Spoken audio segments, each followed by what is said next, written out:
겁니다. 한편에서. 다시 말하면 하나님께서 오늘 바울을 통해서 우리에게 과연 우상이라는 것이 어떠한 존재인가 하는 것을 좀 더 구체적으로 설명하고 있습니다. 아덴이라는 지역이 사도 바울 시대에 있었던 모양입니다. 근데 이 아덴이라고 하는 지역의 특성이 어떠한 특성이 있느냐 하면은 종교성이 많은지라 사람들이요 얼마나 많은 신들을 섬기고 있는지 모릅니다. 농사를 짓다가 해가 꼭 중요하다 싶었더니만 해신을 섬기고, 야 비가 왔으면 좋겠다, 우리가 먹고 살려면 비가 제때제때 와줘야 되겠다, 비신을 섬기고, 또 뭐가 필요하면은 그때마다 신을 갖다 붙입니다. 그러다 보니 이 사람들은 어떤 마음까지 있었느냐면, 혹시나 우리가 빠뜨려가지고 어떤 신이 생각할 때 놓아시지는 않을까 라고 하니까 빠뜨리면 안 되지, 섭섭하지, 그렇죠? 사람인 우리도, 여러분도 뭐 하나 빠뜨리면 좀 섭섭하십니까? 아닙니까? 섭섭한 게 있죠, 인간적으로. 그러지 말아야지 하면서 그래도 누가 먹는 때 먹는 일에 특히 우리는 잘 삐칩니다만, 우리 민족은 그 배를 만약에 하나를 깎아서라도 이렇게 좀 드시죠, 이 말 한마디 안 했다 해가지고 섭섭하다고 1년 2년 가고 이런 사람 있지 않습니까? 그러니 섭섭할 수 있겠다 싶은 게 아덴 사람들 생각이었습니다. 야 신을 빠뜨렸다가 그 신이 엄청 열받아가지고 우리 못 먹고 못 살게 하면 야 이거 큰일이 아니겠나 하고 아덴 사람들이 신을 또 하나 붙여놨는데, 뭐라고 붙여놨다고요? 알지 못하는 신에게. 혹시 우리가 빠뜨리고 어떤 우리가 아직 모르는 어떤 신이 계십니까? 그러면 섭섭하지 생각하지 마십시오. 우리가 이름까지 붙였습니다. 알지 못하는 신에게.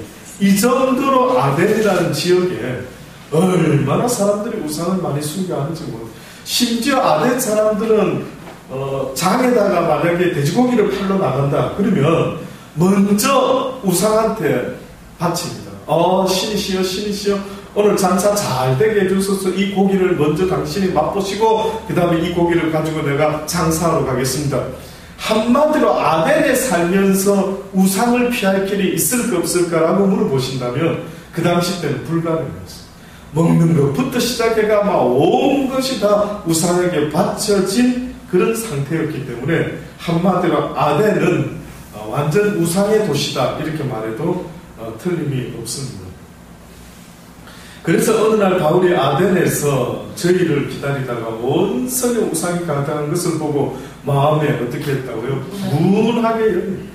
그렇죠. 하나님을 몰랐으면 모르겠지만 하나님을 아는 바울 입장에서 하나님을 모르고 우상을 섬기는 그 모습이 분을 일으킵니다. 여러분은 어느 때 열받습니까? 혹시 살다가 어느 때 주로 열받습니까? 솔직하게 김 권사님 어느 때 열받으십니까? 최근에 열받은 거 언제입니까? 최근에 사시면서 솔직히 최근에 지금 며칠 상간에 내가 가만히 있어 열받은 적이 뭐지? 뭐 때문에 열받았습니까? 남편이 짜증. 거의 대부분 아니겠습니까? 예. 이 남편 갖다 버릴 수도 없고 한번 바꿔보고 싶지만 영 늦은 것 같고, 그래서 어쨌든 누군가가 나를 열받게 하는 사람이 있죠. 사실은 옆집 아저씨는 나를 그리 열받게까지 안 합니다. 같이 사는 그 가족 가운데가 사실은 문제가 발생할 때 열이 받죠. 저도 저희 두 아들을 키울 때 한때 이런 생각까지 했습니다. 야, 이 두 놈만 말썽 안 피우면 내 일생에 정말 행복은 능글채 있을 것이라 믿어 의심치 않았습니다. 근데 너무 신기하게도 이 두 아이가 나를 닮았으면 분명히 순둥이로 자랐을 텐데 엄마를 닮았는지 그 외삼촌을 닮았는지 희한하게도 아이들이요, 희한하게도 이해가 안 되는 일을 막 하는 겁니다. 그럴 때마다 제가 하나님 이게 뭡니까? 이게 왜 이런 일이 벌어지죠? 얼마나 벌어지졌는지 모릅니다. 그때 사실은 어느 날 한날 깨닫게 하시더라고요. 그 니 때문이에요. 너 때문에. 쉽게 말하면요, 네가 모든 열받는 일에 노하는 일에 네가 인내심을 가지고 이제는 내가 뭐 할 때 오늘 바울과 같이 하나님이 원치 않는 그 일을 볼 때 내가 정말 분노할지. 다윗이 어떤 사람입니까? 다윗이라는 소녀는 별로 성경에 보면은 특별하게 자기의 감정 표현한 게 별로 없어 보이는데 대표적인 게 두 개 있습니다. 그게 뭐냐면 첫 번째는 골리앗을 만났는데 어느 날 형을 안부를 물으러 이제 왔는데 어디선가 소리가 나는 겁니다. 근데 뭐랍니까? 야, 이 이스라엘 겁쟁이들아, 너희들이 섬기는 하나님 웃기고 있네 하면서 왜 녀석이 하나님을 막 저주하는 거예요. 그때 다윗이 열받았습니까? 안 받았습니까? 받았어요. 다윗은 그때 열받았어요. 뜻밖이죠. 여러분 같으면 어머나 무서워라 이러고 피했을 텐데, 그쵸? 충분히 피했을 텐데 다윗은 뜻밖에도 그때는 담대하게 나가서 왕에게 말합니다. 사울 왕이여, 내가 저놈을 홀을 내주고 오겠습니다. 사울 왕이 속으로 생각합니다. 이야, 이 핵잽도 안 되는 네가. 근데 사울 왕이 머리를 쓴다. 옳지, 얘를 믿기로 해가지고 신경을 딴 데서 얘에게 쏟게 해가 우리 뒤로 살짝 들어가가지고 한번 쳐볼까? 뭐 사울 왕은 나름대로 그 정도밖에 생각을 안 했습니다. 그런데 뜻밖에도 다윗이 나가겠다. 갑옷을 입혀봅니다. 너무 큽니다. 다윗이 그럽니다. 그냥 제가 하던 대로 하겠습니다. 어떻게 할 건데? 그냥 제가 양을 칠 때에 늑대나 이리가 오면 어떻게 합니까? 그냥 물맷돌로 해서 한쪽 끝을 탁 놓으면은 물맷돌이 그냥 막 휙 날아가가지고 늑대를 치는 겁니다. 겨우 한다라는 말이 그 골리앗의 그 갑옷을 입은 큰 칼의 장수를 이기기를 원하는 그 다윗의 무기가 너무 보잘것이 없는 겁니다. 그런데도 불구하고 사울은 다른 꿍꿍이가 있었기 때문에 그래? 그럼 한번 나가봐라. 그냥 내보냈어. 그때 했던 너무나 유명한 말. 그때 다윗이 했던, 저도 어렸을 때부터 생각할 때, 야, 다윗이 너무 멋있다. 이 장면은 막 영화로 드라마라고 만들면 너무 드라마틱하겠다. 그게 무슨 장면이었습니까? 만군의 여호와의 이름. 예. 너는 칼과 단창으로 내게 나오지만 나는 만군의 여호와의 이름으로 내게라. 그 무슨 뜻입니까? 여호와의 이름, 여호와의 이름으로 내가 오직 예수 그리스도의 이름 외에는 구원 얻을 만한 OHP도 잘 하네. 어디까지 이야기했죠? 여호와의 이름으로. 네, 다윗이 얼마나 멋있는 이야기를 했느냐면은 내가 여호와의 이름으로라고 이렇게 나간다라고 했습니다.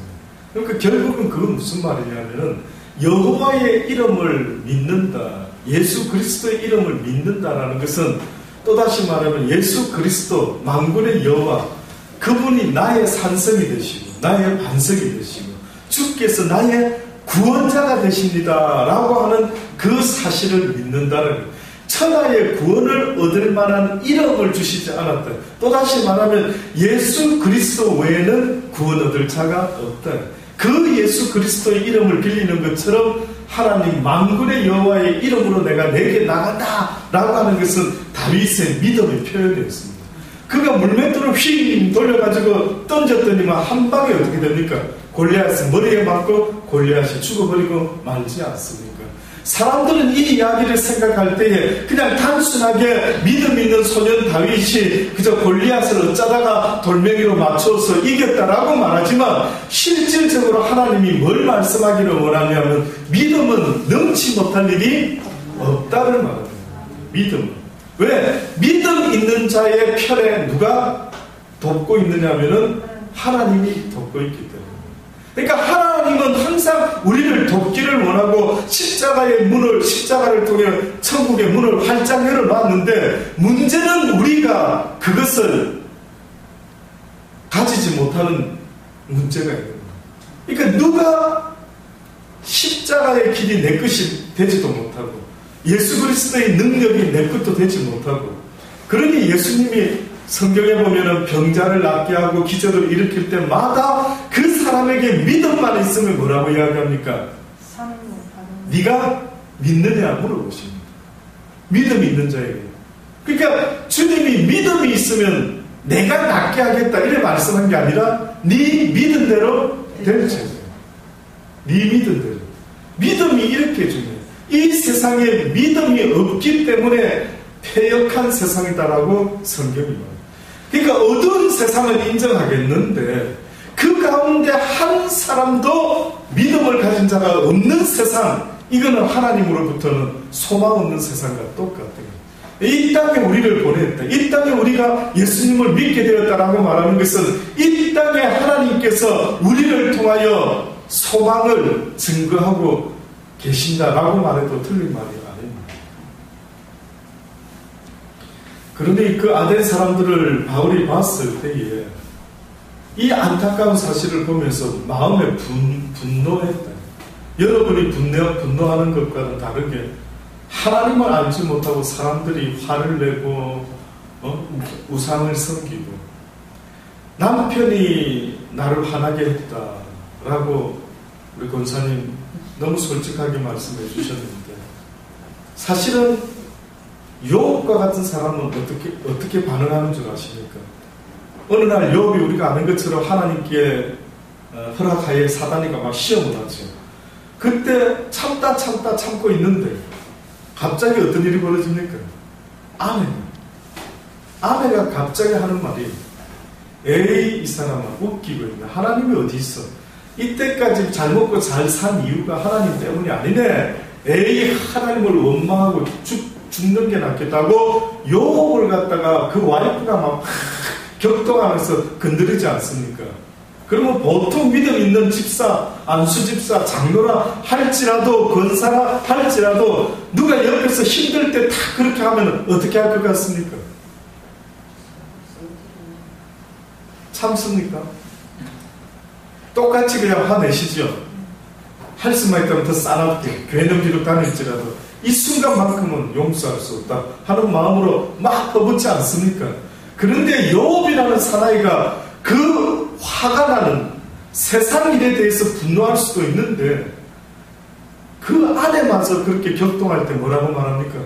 당신이 하는 말은, 잘 들어보세요, 당신이 하는 말은 어리석은 여자들 중에 한 말과 같다.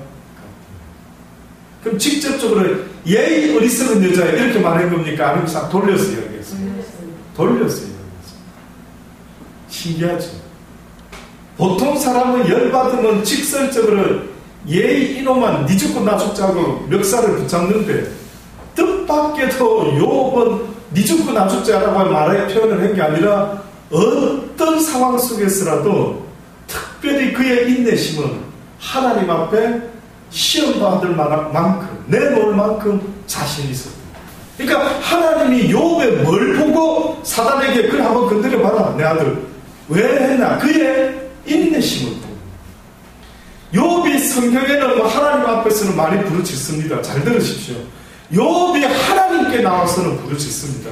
하나님, 내가 태중에서 그냥 죽어버리면 좋았을 걸 어째 살아가지고 엄마의 젖을 먹어서 내가 어째 살았을 거. 하나님께는 나름대로 이런 소리 저런 소리 온갖 소리 다 하는데 그 친구들하고 대화할 때 들어보셨습니까?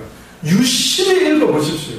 너무 뜻밖의 그 친구들하고 이야기할 때에는 불평과 불만과 원망을 하지 않았습니다.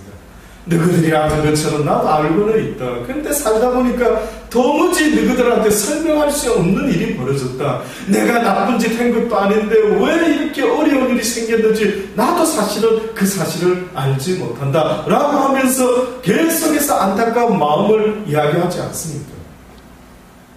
그러니까 욥이라는 사람은 자신의 삶 속에 어떤 어렵고 힘든 일이 있었을 때 한 가지 특징은 입술로 번제치 아니함으로 자신의 인내심을 하나님 앞에 보였던 것입니다.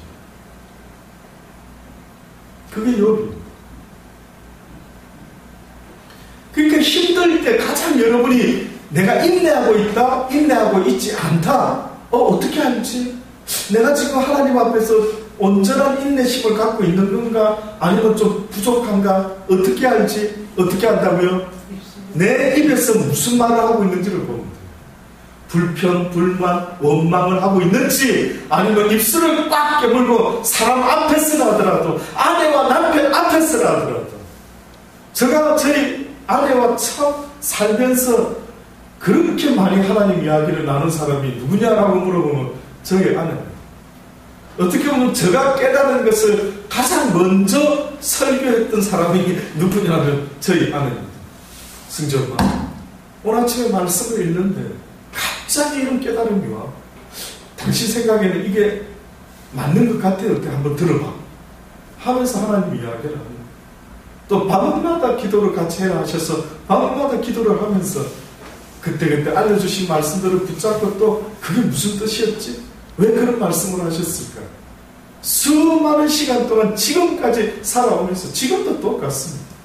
갑자기 하나님이 새벽에 깨우셔서 기도를 시키시고 어떠한 이야기들을 하신다라고 할 때에 그때마다 이야기를 합니다. 하나님은 죽은 하나님이 아니십니다. 여러분 보세요. 이것이 너희들을 향한 하나님의 뜻인데, 첫째, 항상 기뻐하라. 두 번째, 쉬지 말고 기도하라. 세 번째 뭡니까? 범사에 감사하라. 이는 너희를 향하신 하나님의 뜻입니다. 그러니까 중간에 쉬지 말고 뭐해라? 기도해라. 그 말은 쉬지 않고 하나님과 어떻게 될 수 있도록 해라. 계속 교통이 될 수 있도록 해라는 거예요. 성경에 분명히 말씀하시기를 예수님이 아버지와 아들의 그 뜻대로 계시의 영으로 우리에게 그 주님을 밝혀주지 않으면 그분의 뜻을 알 수가 없다는 거예요. 우리같이 이 육신을 가진 인간들, 입만 뻥끗하면 자기를 드러내고 입만 뻥끗하면 쓸데없는 세상의 이야기를 하고 있는 이내 인간들이 하나님을 어떻게 알 수 있을까? 신학교에서 그래서 어떤 공부를 하느냐면 도대체 인간은 하나님을 어떻게 알 수 있을까라고 했을 때 인간 스스로는 알 수가 없다. 전적 부패한 인간들은 모든 어렸을 때부터의 생각과 모든 것들이 다 심히 하나님 보시기에 악하고 악한 뿐인 거예요. 그래서 어떻게 알 수 있는가? 라고 했을 때 하나님이 친히 자신을 드러내주지 않고서는 결단코 인간은 신을 알 수가 없다. 그래서 성경에 예수님은 아버지의 뜻과 아들의 뜻대로 계시를 통해서 그 하나님을 보여주지 않고서는 알 자가 없다. 알 자가 없습니다. 하나님 믿는다는 게 뭡니까? 이 세상에 우리의 마음과 생각을 뺏어간 날마다 들리는 소리가 세상의 소리인데 그 가운데 하나님만 바라보고 그 소리만 들으려고 할 때 꼭 느낌이 어떤 건 줄 아십니까? 큰 식당에 가면은 때로는 대화할 때 좀 시끄러운 감이 있죠. 그러면 앞에 사람하고 대화할 때 때로는 잘 들립니까? 안 들립니까? 잘 안 들리죠. 또 막 주변에 막 쑥쑥쑥쑥 하면 앞에 사람하고 대화할 때 어떻게 합니까? 조금 귀를 기울이죠. 예, 뭐라고요? 귀를 기울여. 저는 꼭 생각이요. 그런 느낌이에요. 우리가 하나님의 그 소리에 귀를 기울일 수 있어야 되는데 하나님 입장에서는 귀를 안 기울인다 하십니다. 너희들이 어찌하여 내 말에 귀를 안 기울이느냐. 지금 이 시간에도 인간의 입에서 나오는, 목사의 입에서 나오는 그냥 목사의 소리가 아니라 하나님의 소리로 받기를 원하는 자들이 있다면 하나님께서는 그들에게 나를 드러내겠다 하십니다. 그러니 하나님을 누가 알 수 있는가? 누가 하나님을 배울 수 있고 누가 하나님과 교통하며 이 시대에 깨어서 에녹과 같이 동행하는 삶을 살아갈 수가 있을까라고 물어보신다면 주님의 말씀을 듣기 사모하는 자가 가능하다고 믿으시기 바랍니다. 믿으시기 바랍니다. 어느 정도로 사모해야 되는 줄 아십니까? 어느 정도일까요? 예, 사슴이 어떤 사슴이요? 꽃사슴요? 그렇죠. 꽃사슴이 아니라 뭐 꽃사슴이든 뭐든 상관없는데 무슨 사슴이 시냇물을 찾듯이 목 마른 사슴인데 그 제가 가만히 생각할 때 하나님 목이 안 마릅니다. 주님 때문에요. 주님 없어도 사는 세상입니다. 주님 없어도 배만 있으면 사과만 있으면 포도만 있어도 그저 부침개만 있어도 충분히 먹고 살아갑니다. 영적인 주님이 안 계셔도 그냥 먹고 삽니다. 이런 세상이 되었는데 어느 때는 저 입장에서, 이 전도자 입장에서 아버지 저들이 목이 말라야 되지 않습니까? 그래야 목 마른 자가 이 말을 귀를 기울일 텐데 목이 안 마른 자에게 야, 네 목 마르지? 내 말 좀 들어봐라. 네 영혼의 목이 마르지? 내가 하나님 가르쳐줄게. 아무리 해도 그들이 듣겠습니까? 라는 생각이 들더라고요. 저는 여러분의 인생에 있어서 목마른 이유가 바로 주님 때문이기를 바랍니다. 주님이 없어서 주의 말씀을 아직도 내가 모르는 것이 많이 있기 때문에 때로는 어느 때 화내야 될지도 모르고 때로는 내 인생이 도대체 어디를 향해 가는지도 모르고 쓸데없는 것에 분노하고 살아가지만 오늘 이 바울은 결단코 그런 것이 아니라 하나님을 알지 못하고 우상을 숭배하는 그들을 보고 얼마나 분노했는지 모릅니다. 그래서 바울이 말합니다. 바울이 아래 오바고 가운데 서서 말하되 아덴 사람들아 너희를 보니 범사에 종교성이 많도다. 내가 두루다니며 너희의 위하는 것들을 보다가 알지 못하는 시래기라고 새긴 단도 보았느니라. 그런즉 너희가 알지 못하고 위하는 그것을 내가 너희들에게 알게 하리라 라고 하면서 바울이 한편의 설교를 하죠. 멋진 설교를 합니다. 뭐라고 설교합니까? 우주와 그 가운데 있는 만유를 지으신 신께서는 천지의 주제신이 손으로 지은 전에 계시지 아니하시고 하나님께서 어디에 머문다고요? 손으로 지은 집이라고요? 아니라요. 그럼 어디 거할까요? 주께서 어디에 거하실까요? 이 땅에서. 이 땅에 유일하게 주님이 거하는 장소가 어딜까요? 수수께끼. 1번 성전에 물된 동산교회에 60평 남짓한 이 건물에 2번 내 심령 가운데 믿습니까? 아멘. 믿습니까? 아멘. 내가 성전이래. 내가 하나님이 거하는 것은 이 건물 속에 거하는 것이 아니라고 바울이 아덴 사람들 보고 하도 그런 걸 좋아하니까 뭐 세워놓고 뭐 만들어놓고 뭐 단지 갖다 놓고 너무 그런 걸 좋아하니까 아덴 사람들아 신이 거하는 것은 그런 곳에 거하는 것이 아니라 어디에 거한다고요? 우리 심령 안에 인간의 이 심령 안에 거하는 걸 어찌 알지 못해 손으로 지은 전에 계시지 아니하시고 또 무엇이 부족한 것처럼 사람의 손으로 섬김을 받으시는 것이 아니라 무슨 헌금했기 때문에 하나님이 기뻐하시고 하는 그런 식이 아니라 이는 만민에게 생명과 호흡과 만물을 친히 주시는 자이십니다. 인류의 모든 족속을 한 혈통으로 만드사 온 땅에 거하게 하시고 저희의 연대를 정하시며 거주의 경계를 하나셨으니 이는 사람으로 하나님을 혹 더듬어 찾아 발견케 하려 하십니다. 와, 이런 이야기가 어디 있습니까? 쉽게 말해서 하나님이 이 땅에 나라를 정하고 뭐 여러 가지 상황들을 설정하신 그 설정한 게 뭐예요? 우리가 흔히 뭐 설정된 겁니까? 자연스러운 겁니까? 뭐 물어보죠. 하나님이 이 세상을 어떻게 보면 설정한 게 있답니다. 설정한 게. 그런데 뜻밖에도 무엇을 설정했느냐 하면은 우리에게 꼭 수수께끼를 내듯이 꼭 보물찾기를 하듯이 어떤 설정을 했느냐 하면은 뭐라고요? 이는 사람으로 하나님을 혹 더듬어 찾아 발견케 하려 하십니다. 하나님을 발견하게 만들고 그러니까 하나님을 계속 찾아가면서 이 땅에서 살아갈 수 있도록 어떻게 보면 수수께끼같이 미로를 여행하듯이 이렇게 우리 인생 전체의 삶의 여행 속에서 무엇을 찾아 나서게 했는데 하나님을 찾아 나서라. 너희가 뭘 찾아 나서느냐? 진주 캐러 나섰느냐? 예, 진주를 캐려면 어디로 가야 됩니까? 한국에서. 바닷가, 어느 바닷가에? 물론 진주가 바닷가에 있겠죠. 근데 아무 바닷가에 다 있을까요? 어촌에 사신 분 없습니까? 조개가 예, 저는 호주 같으면 제가 안내를 할 텐데. 여기 저희 모친이 계시지만은 한 1년 계셨던 데가 있었습니다. 근데 넬슨베이라는 곳에 한번 모시고 갔는데 기억이 나실 겁니다. 세상에 모래사장에서 수저로 땅만 파기만 하면 뭐가 솟아납니까? 조개가 나왔어요. 제가 기억이 납니다. 어머니 그만 파고 가십시다. 무슨 소리가 아직도 해가 안 떨어졌는데 조금만 더 있다가 이거 다 어떻게 먹을 수 있습니까? 냉장고에 넣어가지고 아니면 젓갈을 만들어서 어떻게 이거 그때까지만 해도 그 한가마리씩 캐오던 때가 있었어요. 얼마 저희 모친이 열심히 캔 거를 거기 경찰이 그 자연을 관리하는 경찰이 있거든요. 레인저라고.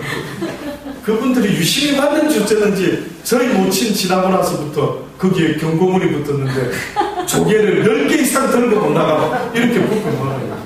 법이 바뀌었어요. 그러니까 어떻게 보면은 아시아 사람들이요, 우리 한국 사람들, 중국 사람들이 오면은요, 너무 못 먹고 살아서 그런지 몰라도 그냥 구경하는 건 성에 안 차는 겁니다.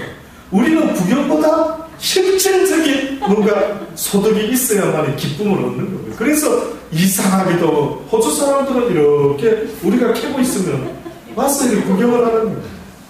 그럼 뭐 캐냐고. 조개 캔다고. 너무 좋았어. 야, 조개 막 자랑합니다. 그거 어디 쓰냐고.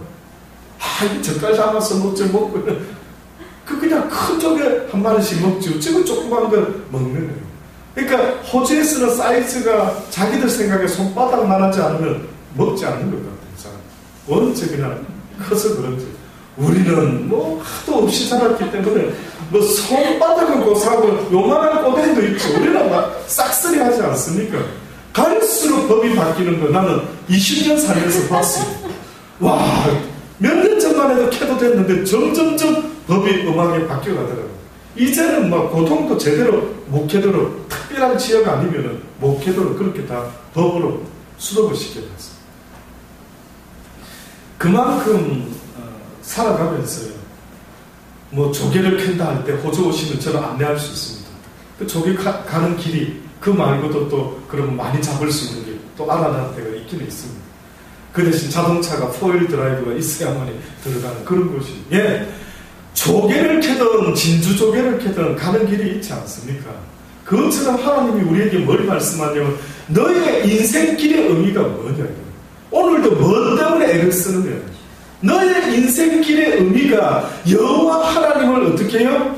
혹 더듬어 찾아 발견케 하려는 거예요. 하나님을 발견하는 것이 가장 복된 것인데 아덴 사람들아 내가 너희들에게 그 하나님을 전하기를 원하노라. 그는 우리 각 사람에게 멀리 떠나 계시지 아니하도다. 우리가 그를 힘입어 살며 기동하며 있느니라. 너희 시인 중에 너희가 잘 아는 어떤 시인도 어떤 사람의 말과 같이 우리가 신의 소생, 그의 소생이라니 이와 같이 신의 소생이 되었는데 어찌하여 신을 금이나 은이나 돌에다 사람의 기술과 관으로 새긴 것들과 같이 여길 것이 아니니라. 왜 우상을 만드느냐? 왜 불상을 만드느냐? 왜 동네 어디마다 그렇게 대장군을 만들고 그렇게 깎아 만드느냐? 그래 해서는 아니 된다. 알지 못하던 시대에는 하나님이 허물하지 아니했지만 이제는 어느 곳에든 하나님의 사람들을 종들을 보내어서 사람들에게 다 명하지 않았느냐? 뭐라고? 회개하라고. 회개하라고 명하지 아니했느냐?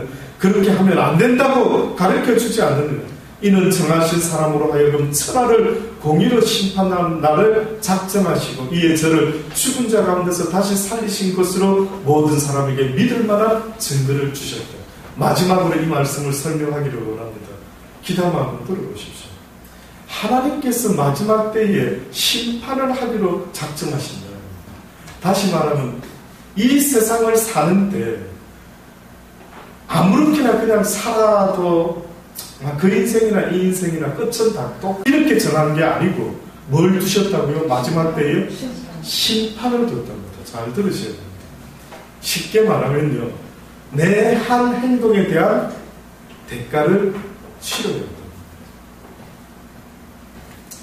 이 땅에서도 우리가 나쁜 짓을 하면 감옥에 잡혀가기도 하고 좋은 일을 하면 물론 상 받을 때도 있지만 상 못 받을 때 있죠.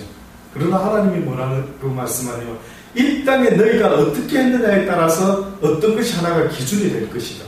그 기준이 너희가 이 땅에서 어떻게 살았냐에 다른 거는 안 보겠는데 딱 한 가지 기준만 볼게. 뜻밖이죠. 그 한 가지 기준이 뭐냐면은 오늘 바울이 말했던 것처럼 이는 정하신 사람으로 하여금 천하를 공의로 심판할 날을 작정하시고 이에 저를 죽은 자 가운데서 다시 살리신 것으로 모든 사람에게 믿을 만한 증거를 주셨느니라. 결국 이 말씀은 예수 그리스도를 죽은 자 가운데서 부활하신 나의 주 나의 하나님으로 믿을 수 있어야만이 심판때에 네가 나에게 올 수가 있게 돼. 심판의 기준이 예수 그리스도가 나의 주 나의 하나님. 또다시 말하면 주님은 내 영혼의 주가 되십니다. 죽음도 이기시고 부활하신 주님, 내가 믿는 주님은 이 땅에서 비나이다 잘 먹고 잘 살게 해주십시오 라고 하는 하나님을 믿었던 것이 아니라 내 영혼이 언젠가 부활하는데 죽음으로 부활하는 것이 아니라 영원한 생명으로 부활하게 될 줄을 믿습니다라고 하면서 예수 그리스도가 믿음의 기준이 되어 주셨으니 도무지 믿을 수 없는 이야기, 하나님의 아들 예수 그리스도가 2000년 전에 이 땅에 오셔서 나의 죄를 위하여 십자가에 달려 죽어 주셨다라고 하는 이 놀라운 이야기가 도대체 믿음이 없이는 믿을 수 없는 이 이야기, 이것을 믿는 자, 이것을 선택하는 자에게 하나님께서는 생명의 부활로 네가 다시 살아나게 될 것이다. 그러니 네가 이 땅에서는 한번 죽는 것은 정한 이치지만 어떤 이는 두 번을 죽게 되는 것입니다. 기독교인은 한 번 죽음으로 끝이 나지만 예수를 믿지 않는 자들은 두 번 죽는데 뭔 줄 아십니까? 한 번은 육의 죽음, 두 번은 영혼의 죽음입니다. 명심하시기 바랍니다. 명심하시기 바랍니다. 한 번 죽음으로 끝나면 좋은데 여러분이 만약에 이 땅에 기회가 있을 때 믿음의 대상인 예수 그리스도. 그러니까 믿음 이야기하면은 무슨 대상이 믿음에 해당되느냐 하면 예수 그리스도가 내 영혼의 구세주임을 믿습니다. 이것이 바로 내 믿음의 대상인 겁니다. 돈 많이 벌게 해주실 줄 믿습니다. 우리 아이들 뭐 잘되게 될 줄 믿습니다. 그것을 믿으라고 성경은 믿음 이야기를 한 게 아니라는 사실을 잊지 마시고 오늘 이 추석 명절 이렇게 하루 온종일 하나님의 말씀을 듣고 있는 여러분의 모습이 심히 아름다워 보이셨는지 주께서는 분명히 부족한 자의 입술을 통해서 아마 여느 때보다도 더 귀한 말씀을 주셨다고 저는 분명히 믿습니다. 아멘. 예, 기도하십시오. 짧은 시간이지만 육신은 피곤하지만 또 하필이면 너무 잘 먹고 이 시간 잠이 딱 오는 시간인데도 불구하고 참 애를 많이 쓰셨습니다. 설교를 하는 저도 쉬운 일은 아니지만 그러나 앉아서 하나님의 말씀을 들으려고 하는 여러분의 그 모습이 아마 저보다도 더 갑절로 하나님을 기쁘시게 하는 모습이었으리라 믿어 싶지 않습니다. 살아가는 날 동안에 그 주님을 늘 생각하시면서 이 땅이 다가 아니라는 사실을 잊지 마시기 바랍니다. 날마다 내 영혼의 영원한 본향에 도착하는 그날까지 쉴 수 없는 인생의 여정은 계속해서 진행될 것입니다. 인생의 여정의 목적은 하나님을 찾아 발견하는 것이라고 하셨으니 우리가 그 말씀의 뜻을 다시 한번 새기면서 오늘 이 시간에 기도하실 수 있게 되기를 간절히